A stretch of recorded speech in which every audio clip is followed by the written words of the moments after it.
মৰমৰ ছাত্ৰ-ছাত্ৰীসকল, মোৰ অসমীয়া পাঠদানলৈ তোমালোক সকলোকে স্বাগতম জনাইছোঁ। আজি মই তোমালোকৰ আগত আলোচনা কৰিবলৈ ওলাইছোঁ শিশুলীলা নামৰ পদ্যটো আৰু ইয়াৰ কবি হৈছে শ্ৰীমন্ত শংকৰদেৱ। আমি মহাপুৰুষ জনাৰ কথা সকলোৱে জানো, তথাপিও পাঠটিৰ মাজলৈ যোৱাৰ আগতে আমি অলপমান কবি পৰিচয় জানি লওঁ আহা। ইয়াত কৈছে যে নৱ বৈষ্ণৱ ধৰ্মৰ প্ৰচাৰক শ্ৰীমন্ত শংকৰদেৱ নগাঁৱৰ আলিপুখুৰীত জন্ম হয়। তেওঁ অকল ধৰ্মগুৰুৱেই নহয়, অসমীয়া সাহিত্যৰ গুৰিধৰোঁতাও আছিল। শংকৰদেৱ অসমীয়া সাহিত্যৰ এগৰাকী যুগস্ৰষ্টা কবি তথা সাহিত্যিক। তেওঁ অসমীয়া জাতিৰ সংগঠক, সংস্কাৰক। ধৰ্মৰ লগতে সাহিত্য সংস্কৃতিৰো প্ৰচাৰৰ অৰ্থে সংস্কৃত গ্ৰন্থ অধ্যয়ন কৰি তাৰ পৰা তত্ত্বকথা আয়ত্ত কৰি গীত, পদ, নাট, উপাখ্যান আদি ৰচনা কৰিছিল।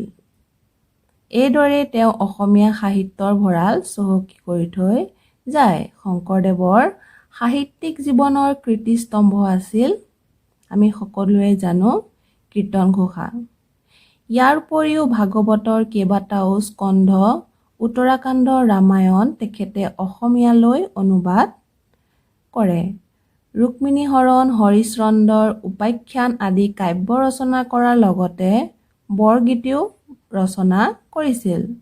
ৰুক্মিণী হৰণ, পাৰিজাত হৰণ, কেলিগোপাল, কালীদমন, ৰাম বিজয় আদি অংকীয়া নাট তেখেতে ৰচনা কৰে। ভক্তি ৰত্নাকৰ শংকৰদেৱৰ এখন শ্ৰেষ্ঠ তত্ত্বমূলক গ্ৰন্থ। তেখেতৰ এখন শ্ৰেষ্ঠ তত্ত্বমূলক গ্ৰন্থ হৈছে কি? ভক্তি ৰত্নাকৰ। আহিব পাৰে ভক্তি ৰত্নাকৰ গ্ৰন্থখন কাৰ ৰচনা? এতিয়া কবিতাটোৰ নাম হৈছে কি? শিশুলীলা। গতিকে শিশুলীলা বুলি কওঁতে শ্ৰীকৃষ্ণৰ বাল্যকালৰ যি লীলা সেয়ে বৰ্ণনা কৰা হৈছে কবিতাটোত। মহাপুৰুষ শংকৰদেৱে ধৰ্ম প্ৰচাৰৰ বাবে যেতিয়া বিভিন্ন ঠাই ঘূৰি ফুৰিছিল, সেই সময়ত তেখেতে শ্ৰীকৃষ্ণৰ মহাত্ম প্ৰকাশক কিছুমান গীত ৰচনা কৰিছিল আৰু তাৰ ভিতৰত শিশুলীলা আমাৰ অন্যতম বুলি আমি ক'ব পাৰোঁ। দিনেক যশোদা নন্দ জায়া, আপুনি মথন্ত দধি গয়া, কৃষ্ণৰ শৈশৱ লীলাক স্মৰি, কৃষ্ণ গীত গাৱন্ত সুন্দৰী। এতিয়া কবিতাটোত যশোদাই কৃষ্ণক নিজৰ শিশুৰূপে পাইছে আৰু এদিনৰ ঘটনা এটা ইয়াত বৰ্ণনা কৰিছে সুন্দৰভাৱে। যশোদাই শ্ৰীকৃষ্ণৰ শৈশৱৰ কথা স্মৰি গীত গাই আছে আৰু কি কৰিছে? দধি মঠিছে। ক্ষৌম বস্ত্ৰ পিন্ধি দিব্য কাছে, কটিত মেখেলা বান্ধি আছে, পুত্ৰ স্নেহে স্ৰৱে দুয়ো স্তন, আজোৰন্ত লৰে ঘনে ঘন। ইয়াত কৈছে ক্ষৌম বস্ত্ৰ। ক্ষৌম বস্ত্ৰ মানে হৈছে পাটৰ কাপোৰ। যশোদাই পাটৰ কাপোৰ পিন্ধিছে আৰু তেওঁৰ স্বৰ্গীয় যি অৱয়ব, তেওঁৰ মুখমণ্ডল বা শৰীৰত দেখিবলৈ পোৱা গৈছে আৰু সাজোন কাচোনে দিব্য ৰূপ লাভ কৰিছে বুলি কৈছে। ৰুণ জোন কেউৰ কংকন, শ্ৰম জলে উজ্জ্বল বদন, কৰ্ণত কুণ্ডল দুলে আতি, খহি পৰে খোপাৰ মালতী।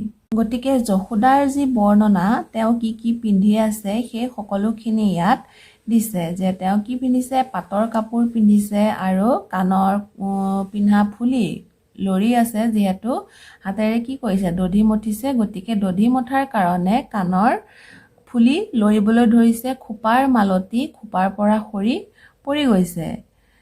এনেধৰণে তেওঁক যশোদাক কবিতাটোত বৰ্ণনা কৰিছে। এহি মতে মথন্তে প্ৰয়াসী, মাওক ধৰিলা কৃষ্ণে আহি, মথনিত ধৰিয়া নিষেধি, মঠিবাক নেদে আউৰ দধি। আৰু এইখিনি সময়তে মাকক আহি কৃষ্ণই ধৰিছেহি। মথনি মানে গাখীৰ মঠিবলৈ ব্যৱহাৰ কৰা সঁজুলি, আৰু কৃষ্ণই গাখীৰ মঠাত যশোদাক বাধা দিছে। কৃষ্ণই কি সাধাৰণ শিশুৰ দৰে আচৰণ কৰিছে। এনে কি কৰে? সৰু সৰু ল'ৰা ছোৱালীবোৰে মাকক কি কৰে? কাম কৰিবলৈ নিদিয়ে, অসুবিধা কৰে, হয় নহয়? আৰু কৃষ্ণইও ঠিক তেনেকৈ মাকক গাখীৰ মঠাত অসুবিধাৰ সৃষ্টি কৰিছেহি। কৃষ্ণই তেনে কৰা দেখি যশোদাই হাঁহিছে আৰু কৃষ্ণক গাখীৰ খাবলৈ দিছে। হাঁহি কুলে লৈয়া নন্দ যায়া, দিলা স্তন মুখ পুত্ৰ মুখ ছায়া। আৰু কি কৰে মানে সাধাৰণ মানুহৰ ৰূপত ইয়াত শ্ৰীকৃষ্ণক উপস্থাপন কৰিছে। এটা বাৎসল্য প্ৰেমৰ সুন্দৰ ছবি ইয়াত দাঙি ধৰিছে। আৰু আমি ক'ব পাৰোঁ যে পৰম পুৰুষ ভগৱান শ্ৰীকৃষ্ণই যশোদাৰ একান্ত ভক্তিত সন্তুষ্ট হৈছে আৰু তেওঁৰ ঘৰতে লালিত পালিত হৈছে। শিশুসুলভ দুষ্টামীয়ে যশোদাক আমনি কৰিছে।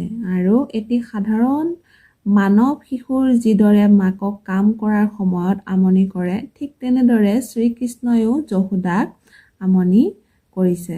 দেশন্ত উঠলি দুগ্ধ পৰে, পুত্ৰ এৰি গৈলন্ত লৱৰে। স্তন পিবে নাপায় কৃষ্ণৰ, কাম্পে কোপে অৰুণ অধৰ। আৰু আমি এতিয়া কি গম পালোঁ যে যেতিয়া গাখীৰখিনি পগাইছে তেতিয়া কি হৈছে যে উঠলি পৰি গৈছে আৰু পুত্ৰক সেইখিনি সময়তে যশোদাই এৰি যাবলগীয়া হৈছে। আৰু কৃষ্ণই গাখীৰ খাব নাপাই খং উঠিছে। অধৰ মানে হৈছে কি উঠ। টিভিত তোমালোকে নিশ্চয় চিৰিয়েল বা ধাৰাবাহিকবিলাকত শ্ৰীকৃষ্ণৰ লীলা তোমালোকে চাইছা। আৰু তেতিয়া আমি সকলোৱে বুজি উঠিছোঁ যে কৃষ্ণৰ লীলাবিলাক কেনেকুৱা, হয় নহয়? নিশ্চয় তোমালোকেও সেই বিষয়ে জ্ঞাত। আৰু সেইকাৰণে আমি তেনেকুৱা এটা কল্পনা এই কবিতাটি পঢ়ি থাকোঁতে নিশ্চয় আহিছে, মোৰো আহিছে, তোমালোকৰো নিশ্চয় আহিছে।